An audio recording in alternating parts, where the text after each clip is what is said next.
Você já parou para pensar como vai estar o mundo daqui 20 anos? Será que o que a sua empresa faz hoje ainda vai ser relevante?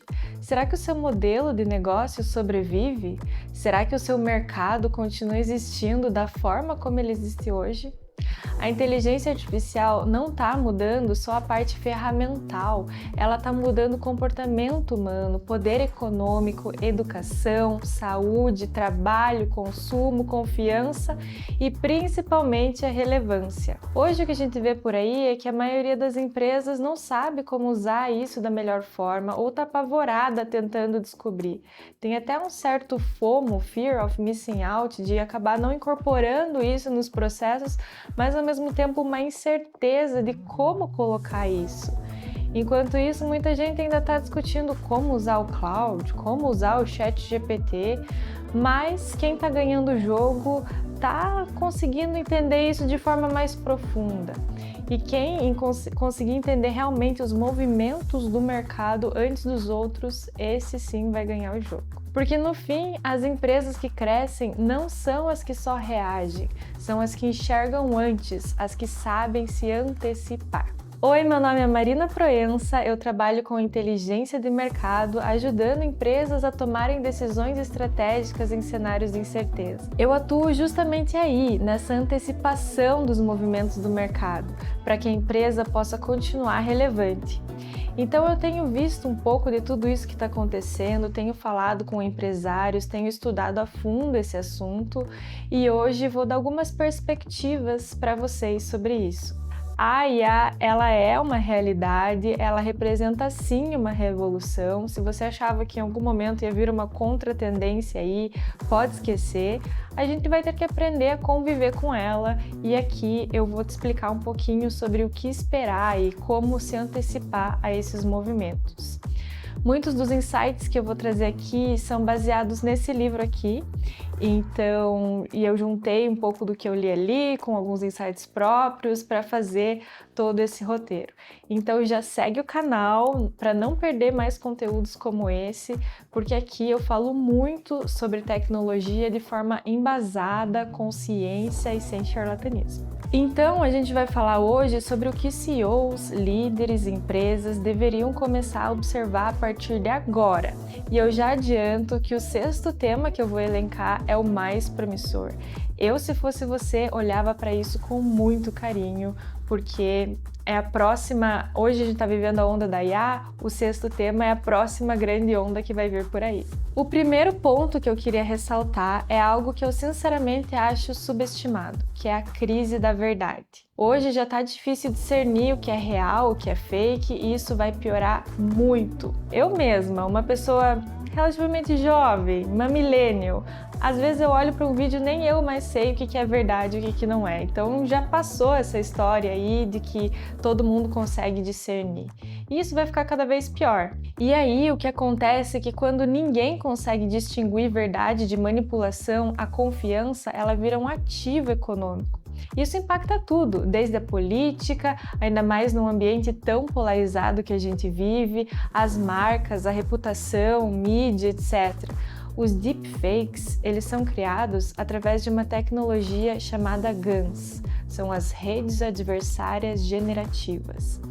Basicamente, uma IA ela cria algo falso, tentando parecer real. Aí vem uma outra IA tentando detectar se aquilo é falso. É literalmente uma corrida armamentista tecnológica que acontece aí. E aí tem um ponto. Toda nova tecnologia, ela cria vulnerabilidades. Mas historicamente, a própria tecnologia, ela cria os mecanismos de proteção. Foi assim já na história do spam, a gente também já viu isso na história do vírus e vai ser assim com a IA também. E talvez tecnologias como blockchain acabem sendo usados não pelo hype que venderam, mas como uma infraestrutura de autenticação. Então imagina lá, você tem um deepfake, um vídeo fake circulando pela internet, como que a gente vai saber se isso é real, se isso não é? O blockchain ele pode ser uma solução, porque o blockchain ele rastreia a origem desse vídeo e aí a gente vai saber de onde ele foi criado, se o criador tem credibilidade ou não. Então talvez no futuro cada vídeo tenha uma espécie de assinatura de origem. E aí, olha que interessante, essa mesma tecnologia usada para criar deepfakes, que é uma coisa ruim, óbvio, mas ela também pode fazer coisas muito boas, como, por exemplo, detectar glaucoma, descobrir novos medicamentos, recuperar imagens, prever mudanças climáticas, aumentar a resolução de vídeos, de materiais, acelerar a ciência. Ou seja, a tecnologia ela nunca é boa ou ruim. O diferencial competitivo vai ser quem entende as implicações antes do mercado. E aí tem um ponto essencial para as empresas. Nos próximos anos, a confiança vai ser uma das maiores vantagens competitivas do mercado.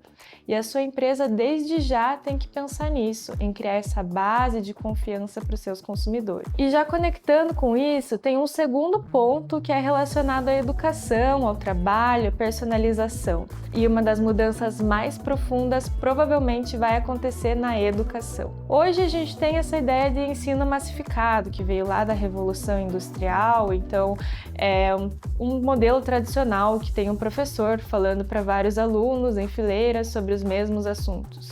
Agora imagina um futuro que tudo vai ser individualizado. No livro que eu citei no começo é muito legal porque eles vão contando histórias assim de um futuro utópico, distópico. E uma dessas histórias são de dois gêmeos órfãos que eles possuem companheiros de IA personalizados que acompanham o desenvolvimento deles. Então imagina, você tem ali a criança e ela tem alguém ali o tempo todo com ela, ajudando naquilo que ela está tendo dificuldade, promovendo ali um aprendizado muito mais personalizado. Pela primeira vez, a gente pode ter aprendizados verdadeiramente individualizados. O ponto é que a maior parte das empresas ainda está organizando times para eficiência operacional, quando talvez o futuro seja organizar times para interpretação estratégica. Porque a informação virou commodity. O que gera vantagem agora é a leitura do contexto, a capacidade de síntese, a velocidade de adaptação e a clareza decisória. E a maior parte do risco pode estar justamente aí, no excesso de informação sem interpretação. E, como eu falei, cada vez mais isso vai ser muito mais personalizado. Então, a informação, ela não vai só emergir, mas ela vai ser personalizada para um contexto e aí cabe à empresa dar o direcionamento correto para isso. O terceiro ponto que tem a ver com isso é sobre a medicina. Na saúde, a mudança mais importante também provavelmente vai ser a personalização. Hoje os tratamentos são bastante genéricos. No futuro, a gente vai ter medicamentos personalizados, nutrição personalizada, treino personalizado, prevenção personalizada, medicina genética. Então imagina você ter uma dieta especificamente para o teu tipo de corpo. Você também talvez já tenha ouvido falar de uma tecnologia chamada CRISPR, que basicamente permite a edição genética com potencial de erradicar doenças no futuro. Isso é muito promissor, ela pode criar pessoas mais fortes, por exemplo. Mas, ao mesmo tempo, isso acaba sendo bastante perigoso, porque a gente pode entrar numa seara aí que as pessoas vão fazer edições genéticas, por exemplo, para mudar a cor do olho, para coisas que a gente ainda não tem conhecimento sobre as implicações e o que pode acontecer. Novamente, a tecnologia não é nem boa nem ruim, depende do uso que a gente vai fazer com ela, né? E a IA ela é excelente em lidar com grandes volumes de dados, muito melhor do que nós humanos, de reconhecer padrões, de cruzar as variáveis. Então, o papel do médico, ele muda e passa a ser muito mais de um assistente, muito mais humano, uma condução emocional para processos que muitas vezes são muito complicados, né? E isso acontece muito forte na medicina, mas em todas as outras profissões também. A tendência é justamente essa, de que a IA não elimine profissões, mas que ela mude o valor de dentro delas. O que é humano, aí sim vai ser valorizado. Inclusive, talvez o maior erro estratégico hoje seja achar que a IA é uma ferramenta operacional. A IA é mudança estrutural do mercado. Você precisa olhar para isso. O quarto ponto é a interseção entre o digital e o físico. E quem gosta desse assunto, já deixo aqui a recomendação do filme Jogador Número 1, que trata disso de uma forma bastante interessante.